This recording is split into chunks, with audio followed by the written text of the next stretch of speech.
சொல்லியிருக்காரு, அதிகாரத்தில் பங்கு வேண்டும் அப்படின்னு சொல்லி சொல்லியிருக்காரு. இது விவாத பொருளாக மாறி இருக்கு. அதில் உங்களோட நிலைப்பாடு என்ன? அதிகாரத்தில் பங்கு வேண்டும் என்பது உறுதியாக இருக்கீங்களா? இது ஒரு விவாத பொருளே இல்லைங்க.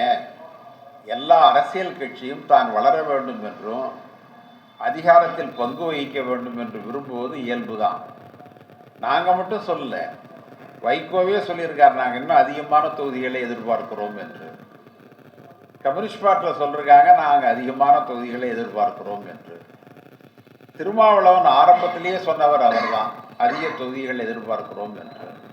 காங்கிரசும் சொல்லுகிறது, அதிக தொகுதிகளை எதிர்பார்க்கிறோம், அதிகாரத்தின் பங்குகள். தொடர்ந்து இப்போ பார்த்தீங்கன்னா தமிழக அரசு இந்த 2 மாதத்தில் எலெக்ஷன் வரப்போகுது. இந்த எலெக்ஷனில் தொடர்ந்து காங்கிரஸ் கட்சியோட நிலைப்பாடு திமுக கூட்டணியிலேருந்து வெளியே வர மாதிரியே அனைத்து தலைவர் இல்லை, அதை மாதிரிலாம் யாரும் சொல்லலை. கூட்டணியில் தொடர்ந்து நீடிப்பீங்களா? நிச்சயமா. நாங்கள் காங்கிரஸ் கட்சியை பொறுத்தவரை தமிழகத்தில் இந்தியா கூட்டணிக்கு தலைமை தாங்குவது திராவிட முன்னேற்ற கழகம், அதனுடைய முதலமைச்சர் ஸ்டாலின் அவர்கள். நாங்கள் இருக்கிற அரசியல் கட்சிகளில் கொள்கை ரீதியாக இன்றைக்கு இருப்பவர் ஸ்டாலின் அவர்கள் தான், நம்முடைய முதலமைச்சர் தான். எனவே இந்த ஆட்சி தொடர வேண்டும், அவர் முதல்வராக நீடிக்க வேண்டும், அந்த கூட்டணியில் நாங்கள் இருக்கணுங்கிறதுல எங்களுக்கு மாற்று கருத்து என்பதே கிடையாது. ஆனால் நாங்கள் ஒன்று சொல்கிறோம், எங்களுக்கு அதிக இடங்கள் வேண்டும், அதிகாரத்தில் பங்கு வேண்டும் என்று கேட்கிறோம். அது தப்பு இல்லை. அதுக்காக கூட்டணியை விட்டு நாங்கள் போயிடுவோன்னு ஒரு மாயையை உருவாக்குகிறார்கள், அது தவறு. அது வெறுமனே ஆசைக்காக சொல்லப்படுகிற வார்த்தை அல்ல. காங்கிரஸ் கட்சியினுடைய உரிமை மேலும் மேலும் அது வளரணும். தொண்டர்கள் அவங்களும் அதிகாரத்தில் பங்கு வகிக்கணும்னு விரும்புறதுனால காங்கிரஸ் கட்சி விரும்புது. அதில் தப்பு இல்லை, நாங்கள் அதில் உறுதியாக. நேற்று மார்க்சிஸ்ட் கம்யூனிஸ்டோட மாநில செயலாளர் சொல்லியிருக்காரு, திமுக தனிப்பெரும்பான்மையோட ஆட்சி அமைக்கிறது காங்கிரஸ் உடன்பாடு இல்லையா அப்படின்னு கேள்வி இருக்கிறாரு. அது மட்டும் இல்லாமல் தனிப்பெரும்பான்மையோட இருக்கும்போது எதுக்கு கூட்டணி ஆட்சி கேட்கணும், அதிகாரத்தில் பங்கு கேட்கணும், அதை விட்டு விடுகிறதுக்காக முயற்சியை ஈடுபடுறாங்களா? அவங்க அதிகாரத்தில் பங்கு வேண்டும் இல்லை. நான் அது மாதிரி எந்த பேப்பர்லையும் படிக்கல. எந்த கம்யூனிஸ்ட் மார்க்சிஸ்ட் கம்யூனிஸ்டோட மாநில செயலாளர் சொல்லியிருக்காரு. இருக்கலாங்க, அவர் கருத்தாக இருக்கலாம். எங்கள் கருத்து அதிகாரத்தில் பங்கு வேணுங்கிறது தான்.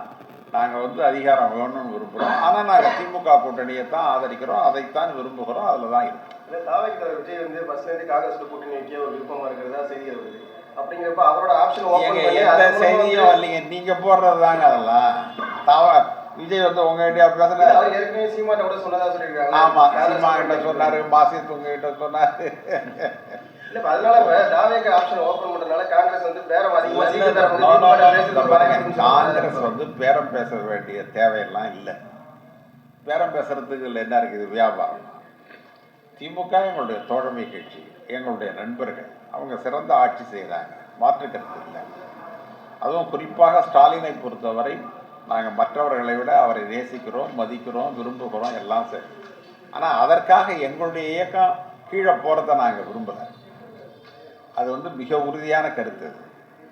எங்கள் இயக்கம் கீழே போயிட நாங்கள் விரும்பலை. எங்கள் இயக்கம் மேலே வரணும், அதிகாரம் வேணும். அதிகாரம் இல்லாத இடத்துல வளர்ச்சி இருக்காது. நாம் எல்லோரும் நண்பர்கள். ஒருவருக்கு மட்டுமே நல்ல ஆடை இருக்கிறது, மற்றவர்களுக்கு ஆடையே இல்லை என்றால் எனக்கும் அதை போல ஒரு நல்ல ஆடை கொடு என்று சொன்னால் அது தப்பா? அவருடைய ஆடையை நாம் பறித்து கொள்கிறோம் என்பது அதற்கு பொருளா? அதெல்லாம் கிடையாது. அவர் தான் எங்களில் மூத்தவர், முன்னுரிமை மிக்கவர். அவர் தலைமையை நாங்கள் தமிழகத்தில் விரும்புகிறோம். ஆனால் காங்கிரஸிற்கு அதிகார பங்கு வேண்டும், அதிக இடங்கள் வேண்டுங்கிறதுல மாற்று கருத்தே கிடையாது. 100% செயல் வீரர்கள் அதை விரும்புகிறார்.